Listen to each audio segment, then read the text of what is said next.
নমস্কার বন্ধুরা, আজ আমি আপনাদের মশলার মায়াঘর চ্যানেল থেকে সকলকে জানাই স্বাগত। আজকে আমি পেঁয়াজ রসুন ছাড়াই রুই মাছের হালকা পাতলা ঝোলের রেসিপি নিয়ে এসেছি। চলুন বন্ধুরা, আমি প্রথমে আলুটা কেটে নিই।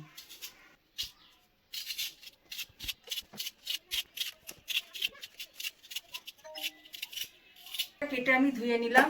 এরপর মাছটাকে আমি একটু নুন হলুদ মাখাবো।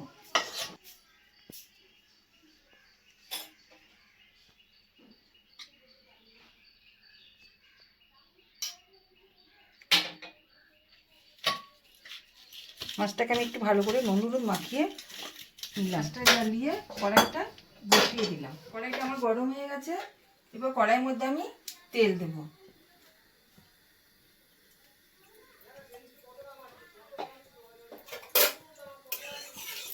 কড়াইয়ের মধ্যে একটু ছড়িয়ে নিই।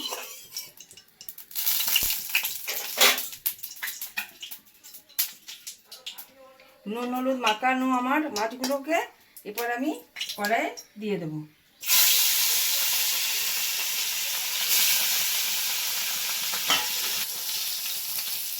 এখানে আমি উল্টে পাল্টে ভালো করে লাল করে ভেজে নেব।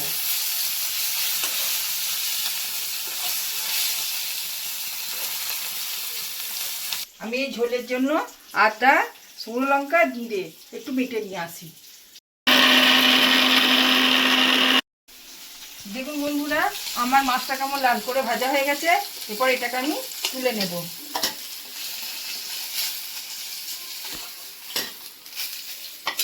এই মাছ ভাজার তেলেতে আমি শুকনো লঙ্কা, তেজপাতা, একটু কালো জিরে দিলাম।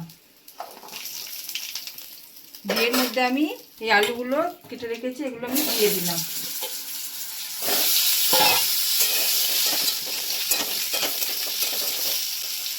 এটা আমি অল্প হলুদ, একটু নুন দিলাম। আলুগুলো একটু ভালো করে কষিয়ে নিই। কষানো হয়ে গেছে। এর মধ্যে আমি আদা লঙ্কা বাটা বেটে রেখেছি, ওইটা আমি দিয়ে দিলাম পেস্টটা।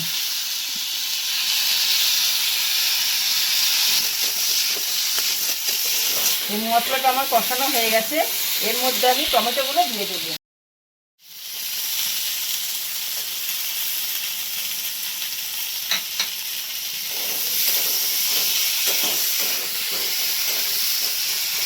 আর আমি একটু দিলাম কাশ্মীরি লঙ্কা গুঁড়ো। কাশ্মীরি লঙ্কা গুঁড়ো দিলে কালারটা খুব সুন্দর আসবে।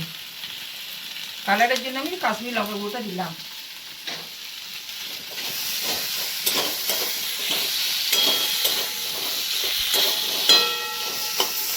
এরপর আমি এটাকে একটু জল দিয়ে দেবো।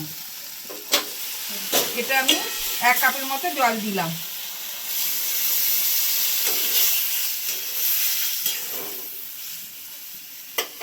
মিডিয়াম ফ্লেমে আমি এটাকে ঢাকা দিয়ে দিলাম।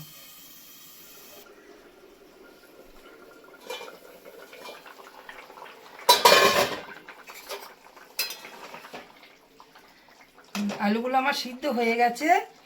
এরপর আমি মাছগুলো দেব। মাছগুলো দিয়ে দিলাম।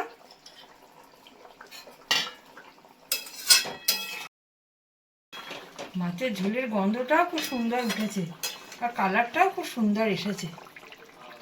এই হালকা পাতলা ঝোলে গরমেতে দুপুরে খাবারটা একবারে জমে যাবে।